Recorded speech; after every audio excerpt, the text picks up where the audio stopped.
اللهم صل وسلم على سيدنا ومولانا محمد وآله وصحبه أجمعين. معزز علماء کرام ددی مجلس محترم مسلمانان ورونو، نن په دغه مدرسه کې او په دې جامع مسجد کې د دې ماشومان او بچو ختمونه دي. ګڼ شمېر ماشومان د قرآن شریف نه فارغ شوي دي او محترم رور جناب حضرت مولانا شیخ روح الله صاحب حفظه الله تعالی ورعاه دا هغه ماشومانو په خوشحالۍ کې د قرآن د ختم په خوشحالۍ کې د دې دینی مجلس او دغه اجتماع او د دې غونډې انعقاد کړی دی او د په دې غرض باندې کړی دی چې دا ماشومان خوشحاله شي او د دې ماشومانو حوصله افزایي شي. علما د دې په سرونو لاس کې دي، د دې والدین او رشتہ داران خوشحاله شي او بیا په دې مدرسه کې چې کوم نور ماشومان دي یا د دې علاقې مسلمانان دي چې د هغې قرآن سره نور شوق پیدا شي. د دې اجتماعاتو مقصد دی د مارلو داسې خو به 500 ماشومان فارغ شي او خپل استاد به ورته پټکي وتړي او سند به ورکړي او ځي به نه یو خبره او نه چاته پته لګېدلې او چې واړه اجتماع وشي خلکو ته پته ولګي دلته د قرآن خدمت کېږي، د خلکو د هغه بچو حوصله افزایي وشي، د هغې پلاران خوشحاله شي، میندې خوشحاله شي او په مجلس کې د نورو مسلمانانو په زړه کې د قرآن مینه پیدا شي، د قرآن شریف شوق پیدا شي په زړه کې. نو دا اجتماعات ډېر زیات ضروري وي زما ورونو. موږ چې داسې اجتماعاتو کې بیانونه وکړو ډېر دوستان بیا موږ سره رابطې کوي او دا وایي چې یاره موږ خو هم شوق لرو چې د خپل بچی علم ته وقف کو، عالم یې کو، حافظ یې کو او د خلکو په زړه کې د قرآن او د دین محبت او مینه پیدا شي. الله پاک دې د اجتماع قبوله کړي او دې مدرسې ته د الله مزید ترقی ورکړي او د محترم رو جناب حضرت مولانا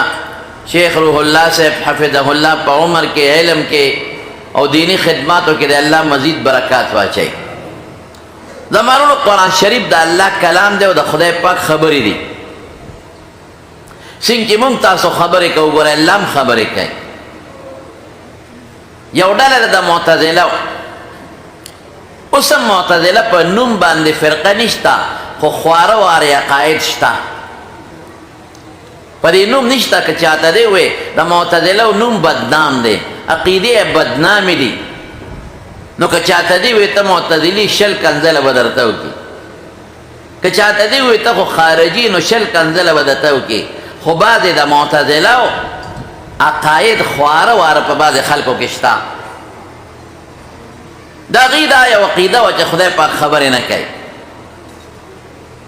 د الله د صفت کلام نه منکر وی خبرې خو ژبه غواړي، خبرې خو تالو غواړي، خبرې خو شونډې غواړي. نو بیا به وایي چې خدای له ژبه هم ده او خدای له شونډې هم دی او خدای له تالو هم دی او خدای له مخرجونه هم دي. نو دا خدای الله حادث که ممکن دی که اندامونو ته محتاجه که دا خو غلطه عقیده ده، مجسمه او د مشبهه عقیده ده. نو دا قمقل دی د الله قیاس په مخلوق کوي او د الله قیاس په مخلوق نه کوي. امام بخاری رحمت الله علیه په خپل کتاب کې په اخره کې یو کتاب ښودی دی، کتاب الرد علی الجهمیه او کتاب التوحید، او هغې کې دا په ډېرو دلایلو ثابته کړې ده، په نقلي دلایلو چې رب العالمین خبرې کوي، اوس هم خبرې کوي، د قیامت په ورځ به هم خبرې کوي، دوزخیانو سره به هم خبرې کوي، جنتیانو سره به هم خبرې کوي، فرشتو سره هم خبرې کوي، پیغمبرانو سره هم خبرې کړي دي. نو الله له صفت د کلام شته. دوزخ ته به خدای اواز کوي، یوم نقول لجهنم هل امتلأت، الله به ورته آواز وکړي دوزخ ته مونږ به ووایو یوم نقول قول خبرې ته وایي مونږ به دوزخ ته ووایو هل امتلأت ډک شوې فیقول هل من مزید نه الله ډک نیم نور هم راواچوه او یو حدیث کې راځي اذا حب الله عبدا چې الله د یو بنده سره مینه وکړي نادا جبریل نو جبریل علیہ السلام ته آواز وکړي ګوره نادا جبریل آواز ورته وکړي آواز خو په قول سره کېږي په کلام سره کېږي انی احب فلانا فاحببه زما پلان کې سره مینه ده ته مور سره مینه وکړه بیا جبریل په اسمان کې فرشتو ته آواز وکړي چې پلان کې سره د الله مینه ده تاسو مور سره مینه وکړئ او ثم توضع له القبول فی الارض بیا په ځمکه کې د نیکانو خلقو په زړه کې هغه سره مقبولیت مینه پیدا شي نو الله کلام او خبر خدای پاک کوي او کته خبر خو شونډه او جب او تعلق غواړي نو دا زما خبر جب او شونډه او تعلق غواړي زه په خپل خبرو کې جب ته محتاج یم به د جب نشم کول شونډه ته محتاج یم تعلق ته محتاج یم او الله په خپل خبرو کې خلیت او جب ته تعلق ته محتاج نه دی زما اوریدل کوم الله موریدل کوي ولا الله سمیع نه دی اوریدون کې قران کې نه وای خو زه په اورېدو کې غوږ ته محتاج یم او د غوږ پردې ته محتاج یم نږدې ته محتاج یم د لرې نه خبرې نه اورم او الله په خپل اورېدو کې غوږ ته او د غوږ پردې ته او لرې او نږدې ته محتاج نه دی الله د میګو خبرې مه اوري الله پس پس چې دا مونږ پټې پټې کوو هغه خبرې م الله اوري خو خدای پاک غوږ ته او پردې ته محتاج نه دی زم لیدل کوم او خدای پاک هم لیدل کوي الله بصیر نه دی خود په خپل لیدو کې سترګې ته محتاج دی د سترګو ګاټو ته محتاج دی رڼا ته محتاج دی الله په خپل لیدو کې سترګو ته او د سترګو ګاټو ته او رڼا ته محتاج نه دی قسم دې تیاره شپه کې د ځمکې په تل کې دننه تخمونه م الله ته ښکاري زه م علم لرم الله م لري زما په شان نه زه په علم کې د حواسو ته محتاج یم خواږه زه پېژنم خو په ژبه تراخه پېژنم خو په ژبه اواز پېژنم خو په غوږ یخ او ګرم پېژنم خو په ټچنګ د لاس ورسره یو ځای کوم رنګونه پېژنم خو په سترګو او بویونه پېژنم خو په پوزه الله ته م پته ده چې دا سور رنګ دی او شین دی الله ته م پته ده چې دا شی خوږ دی او تریخ دی هغه خالق دی الله ته م پته ده چې دا خوشبویه دی او دا بدبویه دی الله ته م پته ده چې دا ګرم دی او یخ دی خو الله په دې علم کې د حواس خمسو ته لاسونو ته او پوزې ته او ژبې او غوږونو ته محتاج نه زه چې علم لرم په زړه او په دماغ ولرم که زړه مې نه زما پویه به نه او که دماغ نه زما پویه به نه الله علیم دی او خبیر دی خو الله په خپل علم کې اندامونو ته محتاج نه دی لیس کمثله شیء وهو السمیع البصیر د خدای قیاس په مخلوق نه کوي الله په خپل علم کې په لیدو کې په اورېدو کې اندامونو ته محتاج نه دی الله په خپل خبرو کې خلې ته اندامونو ته محتاج نه دی وهو السمیع اوریدون کې دی او بینا لیدون کې هم دی خو د اندامونو ته محتاج نه دی خدای پاک به موږ سره خبرې کوي د قیامت پر ورځ ټول وایي انشاءالله او د رحم خبرې به کوي که خیر انشاءالله او جنت کې به موږ خدای وینو دلته نه شو لیدی او جنت کې به وینو وجوه یومئذ ناظره الی ربها ناظره خلق به خوشحالي خپل رب ویني دلته خو نه شي لیدی دلته خو چې وینې نو زمونږ طالبان وایي مرئي به په یو جانب کې وایي الله خو د جانبونو نه او د جهاتو نه منزه او مبرا دی نو خدای پاک خبرې کوي زمونږ په شان نه ګورې د خپل شان لایقه او قرآن شریف د خدای کلام او د خدای خبرې اوس دا قرآن شریف چې د الله پاک نه جبریل علیه السلام راوړي بیا څنګه راوړي نو حضور پاک مبارک تپوس وکړه د حضرت جبریل علیه السلام نه وی چې ته دا قرآن شریف ما راوړې څنګه یې راوړې وی چې کله الله د یو صورت د نازلولو اراده وکړي یا د څه آیتونو نو اخذت السماء رجفة شدیدة وفي روایت اخذت السماوات په دې اسمانونو کې زلزلې راشي وګړزېږي فصعق من فی السماوات وفی روایت فسجد من فی السماوات. نو منگے تطبیق کو کہ دا سجدے پا حالت کے پا بے ہوشے پریوزے دومرہ حیبت پا فرشتو رش. نو حضرت جبریل علیہ السلام فرمائی دا طولو نمخ کے دا سر روچت کو. نو اللہ پا خپل شان لائقہ دا قرآن شریف پا صورت آیتو نما تواو رہے. نو زی یاد کم خانو تی سنگا ہو رہے. نو جبریل علیہ السلام وی قرآن شریف کے اللہ ذکر کرے دے کہ سلسلتن علی صفوان لکہ یو صفات تیگا یو پاگی یو زنزیر راکا گی. دام دا اللہ دا آواز تشبیح نہ لگوان. وہ جبریل علیہ السلام میں دا سے محسوس ہے دا قرآن شریف تشبیح دا صوت سرا دا بندہ دا آواز سرا. یا عائشہ صدیقہ رضی اللہ تعالیٰ عنہ فرمائیں سلسلۃ الجرس وی منگ بدا سے محسوسو لکا جرس چٹنگی گی. او حضرت عمر فاروق رضی اللہ عنہ فرمائیں وی منگ بدا سے محسوسو لکا دوی النحل لکا دشات و مچے چی بنگی گی. نو حضور پاک تے تپوس کئی چی قرآن بتا دا اللہ نہ وورے. نو بیا چی مالا روڑی نو یوازی کا مرگری دا سرائیں وی ما سر او یا در فرشتی وی او اری فرشتی سر او یا زر نوری مرگری وی. دا دومر فرشتو پا جلوس کے حضرت جبریل علیہ السلام راضی و قرآن شریف رسول اللہ مبارک لروڑی. او بیا چی حضور پاک مبارک تے او رئی نو دا پیغمبر سے کیفیتی دا قرآن دا سے رکوٹ خبر نا انا سنلقی علیکا قولا ثقیلا. دا ثقیل خمونگ طالبان و تدوزی توجیحات نورم کو وہ ظاہر معنی دادا کہ پیغمبر علیہ السلام لم زور ورکے دا سے زور بے حضور پاک لورکو کہ زید ابن ثابت فرمائیں وی اوزل قرآن شریف نازل شو وی دا حضور پاک دارون زما درون دا پاسا پروت دا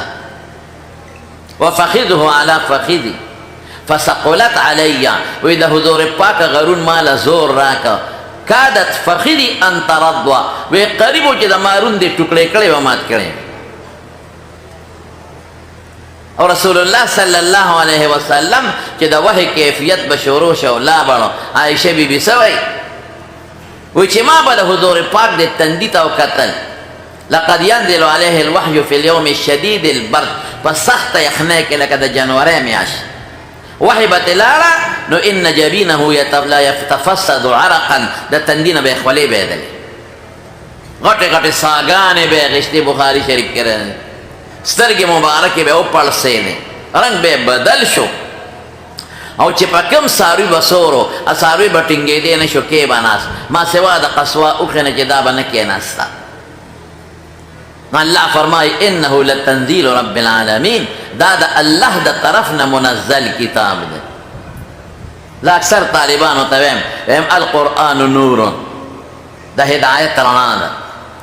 نزل من النور دا اللہ دا نورانی ذات دا نازل دے بواسطت النور چی جبریل علیہ السلام دے نورانی مخلوق دے الى النور چی رسول اللہ صلی اللہ علیہ وسلم دے ذات و جنس کے بشر دے بندہ او پا ہدایت پہ اعتبار رنا دا. القرآن نور نزل من النور بواسطة النور الى النور لیخرج الناس من الظلمات الى النور چی خلق دا کفر دا شرک و دا گمراہ دا تیرون دا ایمان و دا ہدایت رنا تو بنسی. او الحمدللہ من اغا قوم یو چی دا قرآن دا برکتنا اللہ پاک من دا کفر او دا گمراہ دا رنانا دا ایمان رنا تراویسی اٹھولو الحمدللہ دا دا قرآن شریف برکت تے دا حضور پاک و دا قرآن دا دوارو برکت تے دوار لازم ملزم دیرونو گونے. پیغمبر علیہ السلام خود قرآن مدینہ خشدہ عائشہ صدیقین تپوسو چکانا وی ماتا دا حضور پاک خویو خواہی چی خوی سنگاو وی کانا خلقه القرآن وی دا پیغمبر خوی قرآن دا عملی قرآن بس. لکہ دا اسکول کالج کے دا دو لسم دا سینس مضمون یا دا لسم کی رتا سینس ماسٹر ہو خواہی دا تا چلو خواہی چی اکسیجن بدا سے جوڑے پا کاپے کے دا تاو خواہی پا کتاب کے دا چپٹر دا تاو خواہی نو بیا دا سینس اگا حال تا دی بودی ویرادہ چی عملی تاور دا تاو تجربہ ہو کم عملی تاور و تخیق دا سے با اکسیجن جوڑے په کتاب کې وته خولي بیا وی اکسیجن بسنګ کاربن ډای اکساید ګیس ته کنورټ کیږي اچل وته عملی خیا شمامه معتبلک دا شیشې لوخي ورته راوالي د قرانګه قرآن شریف زمونږ د دین او د هدایت یو چپټر دی یو کتاب دی او رسول الله صلی الله علیه وسلم دا غي عملی نمونه ده کته قیم الصلات ګوره د پیغمبر مبارک په جون کې ګوره کته د اتو زکات نقشه ګوره د حضور پاک قول فعل تقریر کې ګوره او کته د لله علی الناس حج البيت من استطاع الیه سبیلا نقشه ګوره نو د حضور پاک قول فعل تقریر احادیث کې ګوره او کته ایمانیات او عقاید ګوره د حضور پاک شکل کې ګوره او کته اخلاقیات او معاملات ګوره د قرآن شریف د رسول الله مبارک په نقشه کې ګوره دا اقوال افعال تقاریر احوال دا ټول د قرآن شریف عملی نقشې دي زموږ ورونو نو خدای پاک دین مونږ ته د قرآن او د پیغمبر علیه السلام په ذریعه را رسول نو انه لتنزيل رب العالمین منزل کتاب دی د چا د طرفنا د رب العالمین د طرف دلته نه و چې د الله د طرفنا رب العالمین دا د الله بهترین صفت دی هغه ذات چې د ټول مخلوق پروردگار دی ټول مخلوق له تدریجا ترقی ورکوي او کمال ته رسي رو دومره لوی عظیم ذات چې اونه رو په قدر کمال ته رسوله د یو دانې نه سونه خپل ونه جوړ کړه د یو نطفه نه څومره خپل معشوم جوړ کړه او بیا دنیا ته راوست او څومره خپل انسان ته جوړ کړه اونه ته ګورا سپومه ته او بوتا باران ته نباتات جمادات کوم ذات چې په دې کې انقلاب راولي دغه ذات رب العالمین وای قرآن دا هغه طرف نه نازل شوی زمانونو ډیر مبارک کتاب دی خو افسوس چې موږ خپل قرآن له سمه توجه ورنکړه کومه توجه چې قرآن له پکار ده هغه څه توجه موږ قرآن شریف له ورنکړه قسم دې دا توجه قرآن شریف له رسول الله مبارک ورکړې نه او دا ولا صحابه ورکړې موږ خو نن د قرآن شریف تلاوت هم پرېښی دی پخوا چې به سار منځ شو په جومات کې نو خلک به دیوالونو ته به ډډۍ والو قرآن شریفونه به راواغېسته او تلاوت به کو او چې کوم به بوډاګانو په ناظره به قرآن نه وسته نو تسبیح به راواغېسته هغې به خپل ذکر کو نو چې 2 رکعاته د اشراق مونځ به وکړه نو کور ته به خلک تلل دا زما د یاد کور ته به څوک نه تلل جومات کې به د هلکان هم کېناستل د سکول واړه به هم کېناستل بوډاګان به هم کېناستل ډېر کم کوز خلک به و چې د هغې به ضروري کار ولا بړل مازدیګر چې مونځ به وشو امام صاحب ته به خلک راغونډ شو سر به امام صاحب ته ماشومان راغونډ شو او د ماشومانو ته به قرآن خو مازدیګر به بیا د کلي واړه راغونډ شوي ملا صاحب به لګیا ورته قرآن خو او دا بوډاګان به ناستو تلاوت د قرآن شریف به یې کو او چا به تسبیح لاس کې اخیستې وي نن سبا څه شی دی نن چې سنګ مونځ وشي او سلام وګرځي نو مقتدیان هم د جیب نه غټ موبایل نه وباسي قرآن خو ځای خو موبایل ونیو او امام صاحب هم محراب کې ډاډه ووایي هغه سره ځان له خپل غټ موبایلي هغه راوباسي او ټول موبایل ته ګوره او کشه کوشو کشه لګیا دی استاد هم لګیا دی موبایل ګوري ماشومان هم لګیا دي موبایل ګوري آخر دا موبایل دا د جنت ته تابوځي که دا د خدای ملاقات له بولي دا خو د ضرورت شی دی چې کم دی کې ضرورت دی هلته کې استعمال کا بې ضرورته ولې موبایل استعمال دی موبایل خلک برباد کړل تباه کړل او د نیټ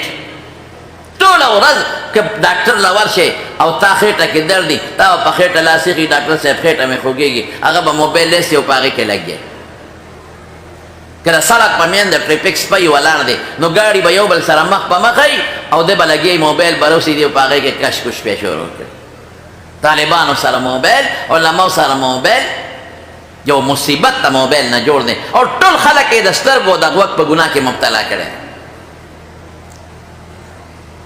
الله فرمایي والله اخرجکم من بطون امهاتکم لا تعلمون شیئا وی ما د میندو د ګېډو نه راوویستی هېڅ نه نوی خبر نو جعل لکم السمع والابصار والافئده غوږ او سترګې او زړونه مې دله درکړل څه دپاره لعلکم تشکرون چې د الله د دې نعمت شکر ادا کړي شکر څه ته وایي علامه آلوسی وایي وی شکر دې ته وایي چې نعمت خدای درکړه او ته ترې هغه فایده والې خدای سترګې درکړې څه دپاره یې درکړې چې ته پې موبایل ته وګورې ګناه ته پې وګورې نه ته په دین ته وګورې د دنیا ضروري خبرو ته پې وګورې وخت خدای سره درکړه قرآن پې واورې د دنیا ضروري خبرې پې واورې نو موږ په سترګو موبایل کې بربنډو ښځو ته ګورو سینما ته او فلم ته او ډمو ته پې ګورو او په غوږونو لګیا یو موږ پې سندرې اورو دا ډېره خدای درکړې زړه خدای سره درکړه چې له دین سوچ پې وکړې په سترګو قرآن ته وګورې په غوږ قرآن واورې یا د دنیا ضروري څیزونه پې واورئ او په زړه کې د الله د قدرتونو سوچ او فکر وکړئ موږ په زړه کې د ګناه سوچونه کوو برباد شو هلکه خدای پاک دا سترګې چا راکړي جواب راکړې شوق سره داسې نه شوق سره غوږونه چا راکړی دي ژبه چا راکړې ده ژوند چا راکړی دی دا ښکلی شکل چا راکړی دی ګناه لکه نیکۍ ده نو موږ خو پې نیکي ونه کړه موږ خو ګناه کې استعمال کړه ښکلی شکل چې چاته میلاو دی په ګناه کې استعمال دی که جنۍ ته ښکلی شکل میلاو دی په ګناه کې استعمال دی که هلک ته ښکلی شکل میلاو دی په ګناه کې استعمال دی ښکلی اواز ښایسته اواز چې چاته میلاو دی هغه ورشه سندرې پې وایي اډمتوب پې کوي پیسې پې ګټي الا مګر بعضې نیکان خلک هم شکر دې شته چې هغوی دا ښکلی اواز په نعتونو او د قرآن شریف په تلاوت کې استعمال او دا ښایسته سترګې پکار دي چې موږ د الله دین کې استعمال کړو نو فایده او برکت به په دنیا کې مینه او په آخرت کې قسم دې د دې اندامونو نه تپوس به کېږي اليوم نختم على افواههم وتكلمنا ايديهم وتشهد ارجلهم بما كانوا يكسبون دا اندامونه به د قیامت پر ورځ په تا ګوی کوي د هندوستان کې یو سړی تېر شوی دی مشکي بابا باندې مشهور مشکو غوندې خشته خوشبو به تتله مشر سپینګیري سړی خلک به ورته حیران وو چې مشکي بابا ستا نه دا دومره خشته خوشبویي دا کم ځای نه پیدا کوې البته نه وی یو ځل خلکو تنګ که مشکي بابا ډېر ښکلې خوشبو ده نه ځي داسې خوشبو د امیرانو د بچو نه هم نه ځي دا خوشبو خو ډېره ګرانه قیمتي ده ته غریب سړی دا کم ځای نه پیدا کوې مشکي بابا وی نه مې پرېږدی نو واورئ وی ده چې هلک هم ډېر ښایسته وم ښکلی وم خوبصورت او ما به په دې لارو کوڅو کې دا ریشي پیتې خرڅولې اوس خو نه خرڅوي پخوا به په دې سیکلو باندې شاته به خلکو ګاټلۍ رانولې وه یو بکس به دا بکسوې او ستنې تڼۍ بټنې دا به خرڅول رانجه ګومنځې وجود مې ښایسته او ښکلی هلک وم خوبصورته دا مې خرڅول یو کلي ته ورغلم هلته مې اواز وکړ یو جینۍ راغله وی ما ته وی چې راځه زمانه که د په کور کې دننه دنه څه سامان اخلي را دننه شه نو پخوا به داسې دا قانون به ګاټلۍ خلکو به جامې هم په لارو کوڅو کې خرڅول حکیمان به هم په لارو کوڅو کې ګرځېدل دا خلکو له به علاج کوم دا لوښي چې به مات شو پیالې کټوې دا به هم خلک په لارو ګرځېدل او خلکو وله وړل وله به پیوند کول وی ابکس می وردن نکه دروازې ته چې می وردن نکه څنګه هغه وینځې فورا دروازه دننه تاله وواله زنځیر یې راښکه او تاله یې ورته وویل خدایه دا څه مسله ده تاله ولې وی او د کور چې کومه نیکه وه هغه راغله او ما ته وی راځه کور ته را دننه شه مې په ما څه کې زه خو سامان خرڅوم سودا خرڅوم وی سودا خبره پکې نشته زه خو د څو ورځو نه دې دروازه کې تا ته ولاړ یم او ته په دې لاره ځې راځې ایله خو نن را دننه شوې راځه په سودا څه کې څومره پیسې چې در ورځې ګټې د دوه درې ورځو پیسې در کوم ما سره ګناه وکړه زما خوښې روزانه چې په دې لار تېرېږي زه د دروازه کې ولاړ یم یا خدایه دا څه په جنجال وړې ده پیسې هم در کوم دولت در کوم او ما سره دې کوټې ته را دننه شه زما خوښې چې ما ورته سره ګناه وکړو بیا ځه ما وی زه خو ګناه نه کوم هغه ښځه ما ته وي ته ما ته وګوره څومره ښکلې ما سر ښکته کړی پردۍ ښځې ته ولې وګوره وی ته ما ته وګوره څومره ښکلې زما مخ زما سترګې زما وجود څومره ښایسته دی او ته ځان ته وګوره ته څومره ښکلې زما خوښې او ته څه وایې ماشاءالله وی دا ښکلی وجود چې تا له در کړی دی او ما له دا الله را کړی دی چا راکړی دی وایه نور شوق سره نور شوق سره نو چې دا الله راکړو الله خفه کو ما له یو سړي دا ګیلاس راکړه دا جګ یې راکړه نو زه به پرې خفه کوم دې کې به زه هره چوم چې د هغه په بچو یې وسکم ما له یو سړي تماچه راکړه چې په دې خپل حفاظت کوه زه به کالتوس چوم سړی به پیولو ما له چاړه راکړه چې ها دادان سره واله او کور کې به دې پکار شي زه به پرې د هغه خېټه وه دا خو زه بړې بېوقوف یم قبه قلبه څوک یې د سره خو کې او ښېګړه د سره وکړي شکر به ادا کې څه به ادا کې شکر ما له جګ راکړه زه خدای سره خو کا چاله دې مال راکړه زه الله تعالی خیر او برکت درکړي نو الله دله د ښکلي وجود درکړه نو الله خفه کړي پکار دا دی چې په دې ښکلي وجود کې ته الله خوشحاله کړي دا ژبه مال الله راکړه چې د پې تلاوت وکړم حضرت یوسف علیه السلام چې کله زلیخې ګیر اخره کې پنسه وکړ په محل کې دننه کوټه پسې بله بله بله بله بله بله ځان ته یو ښه پالنګ خشته ډول سینګار لپسټک یې مپسټک یې دې زمانه کې چې ځان یې ښه ډول یې کړی او یوسف علیه السلام ته یې راشي یوسف علیه السلام یې ځان ته را دننه کړ او یو یو دروازه به یې جرنده کوله یو یو او غلام او یوسف علیه السلام انکار خو یې نه شو کولی او ټولې دروازې یې جرنده کړه او چابي ځان سره کړه او یوسف علیہ السلام تا وی وراودته التي هو في بيتها عن نفسه وغلقت الابواب وقالت هيت لك دروازے جلندر کړه راځه یوسف علیہ السلام وی دا چې تکېږي وی نن تختې دې نه شي ټولې دروازې جلندري چابيانې ما سره او مفسرین لیکي دا اول د یوسف علیہ السلام زړه ځان ته راړی هغه سکیم او سازش ځان ته راړی ورته څه وایي یوسفه سترګې ډېرې ښکلې نه دي وایي ټولو نه مخکې به دا پټېږي وایي دا مخ دې ډېر خشته نه دی وایي ښه به شي وایي ما ته نه ګورې ته سړی نه یې وایي یم د دومره ښکلې وجود چې خدای در کړی دی دومره خشته وجود او ما له چې خدای دومره ښکلې وجود را کړی دی ته ما ته نه ګورې وایي نه ته د ما غلام نه یم ما ته ولې نه ګورې کتوله خو نه خدمت لیم اډر کوه چې خدمت کو دومره ښکلې خدای پیدا کړې په تا کې اړه نشته او ته څه وایي انه ربي احسن مثوایا د مارونو دا ټکې زده کړې موږ نن د موبایل غرق او تباه کړو نن نټ موږ تباه او برباد کړو زموږ بچې زناکار کړل او ډمانې یې کړل زموږ کشر کل او کشر جینکۍ چې څومره دي د موبایل د لاسه ډمانې شوې بے پردی شو الکان بے حیا شو جینکه د فتنه د قسم په خدای فتنه ده د جعلي فتنه د موبایل فایده هم پکې شته ده نه چې پکې نشته خو نقصانات هم شته او موږ یې د فایدې په ځای په نقصاناتو کې استعمالوو انه ربي احسن مثوایا انه لا يفلح الظالمون دا د ماته چې د خشته ټکانه مې لو ده او د بادشاه په محل کې اوسېږم د دې ښکلي شکل د وجې نه اوسېږم دا ماله الله را کړی دی الله خفه کړم بل رب خفه کړم ولې زلیخې وې پرېږدم خو دې نه ګناه به در باندې کوم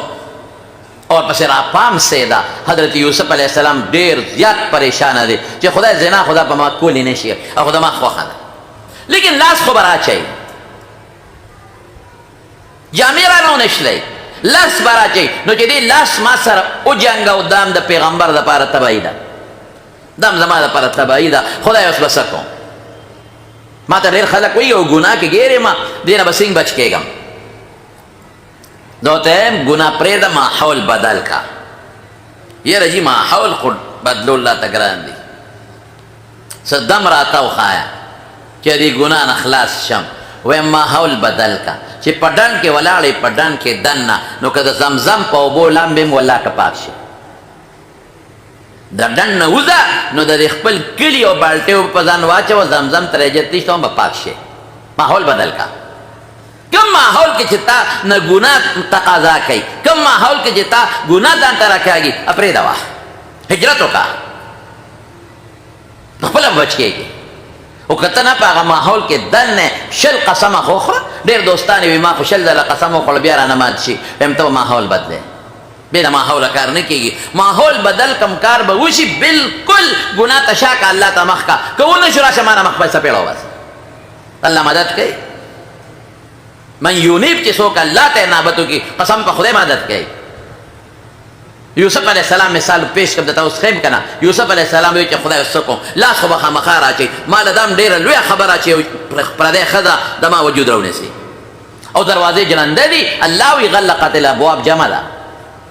یوسف علیہ السلام سے چلو کہ دروازے تے بخ کرے روان شو دا غوست باس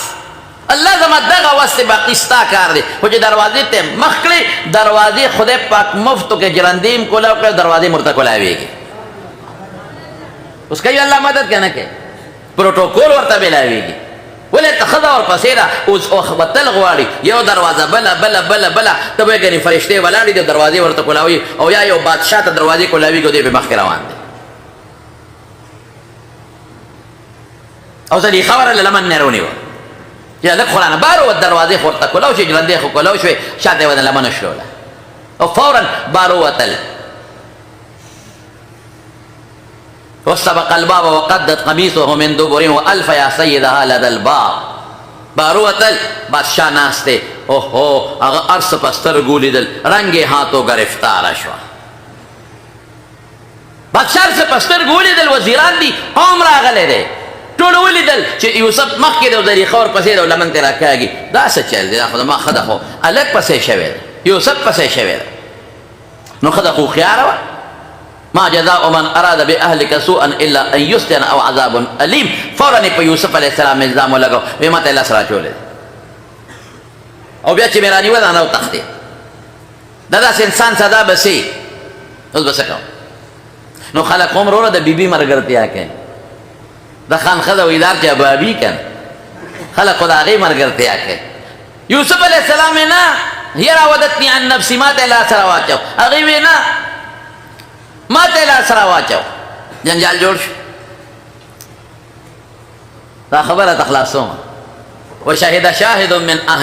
أهلها إن كان قميصه قد من قبل فصدقت وهو من الكاذبين وإن كان قميصه قد من دبر فكذبت وهو من الصادقين فلما رأى قميصه قد من دبر قال إنه من كيدكن إن كيدكن عظيم يوسف أعرض عن هذا واستغفري لذنبك إنك كنت من الخاطئين گواہ گوئی کئی وی دا دی یوسف قميصه گورے کمخ کی نشلی دلی نو دی پی ورطا غیت دان خلاصاو نو دی در روغجن دی او خدا رشتونی دا او کشان شلی دلی نو دی تی تختی دا غیت دان تراخ کا نو خدا در روغجن دا یوسف رشتونی دی چی کمیسیو کت کمیس دا شان شلی دلی بس عزیز مصر خو پیشو چی روانی خود دا بی بی دی نو سوئی وطا یوسف آردن هادا بد دا خبر بندکان کی رخا مختیوانو او خدای تسوی واستغفری لذنبک خدای نه بخنا غواړه انک کنت من الخاطئین غلطی پتا کدا نو د طالبانو تم دا غټ خلق په خزو ډیر کمزوري همون ته خلک وي د مولیان په خزو کمزوري مې دا فارمولم د کم نه راځته ده مونږ خو په زور اور یو په خزو خو ظلم سره نه کړ مونږ په اوري کې په اړ په شکل کې تباکل په مضبوط بورقو کې مګيري کړی کدا کور نه بار دی خولې ته بیگ یو بالټي خولې د غریب نه بیگي او برقه کې بغیر دی جرابه کې بغیر دی دستانه کې بغیر دی مون خو کور کې باندې کړی دی شکر دی زمون خدای علماء سره خوشاله ولی خوشاله دي دین وته خای دیندار دی خدای او دیندار خدای خاون سره په دین خوشاله او مې خفکیږي ما په دې مالدارو کې هر قسم خلک څنګه کانم شتا او اکثریت دی وتا صدر کی په موټر کې ناس دیو جنه دی ماشوم لو بھائی او هغه دکاندار سره د سوداګانې کوي کله کوي وای نو پتا زور اورو چې ما زور اورو شو ته خو ماشوم قلاره لالو الله لالو لالو ماشوم ته په ادن سودا کوي ا دکاندار سره لګیا دا کېله اخلي تعالی ملي ځان لا ملي اجامه اخلي پیزار اخلي تو له ماشوم کله یو سر ته یو کله بل سر ته دی او موټر کې ودا ماشوم قلاره دلته وګوره کنه دلته سوي وی ګزلي خيته وی واستغفري لذنبك دا خدای نه بخنه غواړه خضر رنگو هاتو گرفتار کړو دا خدای نه بخنه خو مضبوط کو تک پکارو بخنه په خپل ځای ده، ښه مضبوط کو تک پکارو چې ته مارنګې هاتو ګرفتاره کړې او بخنه وغواړه. خبر د بخنې نه ده، خبره ښه مضبوط ضربه یضرب ضربا باب قایمول دی. خبره مې دې پورې کوله چې د ګناه نه ته ځان بچ کې، الله مدد کوي که نه کوي؟ جواب راکړه. ځان بچ کې د ګناه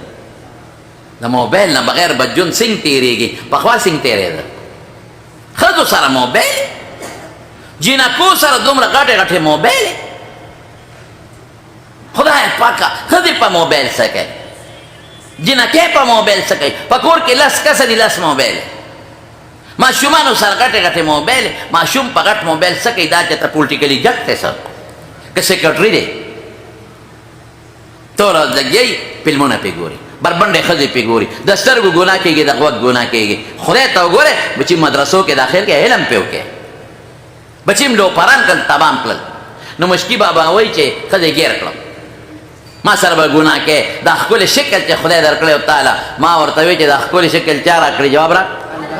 ما الله خفه کړ. وی ښځې وی پرېږدم دی چې تا چاړې راواغېسته، اوس چغه وام چې دا ما پسې کور ته راغلی، شرموم دی یا به دا ګناه کې.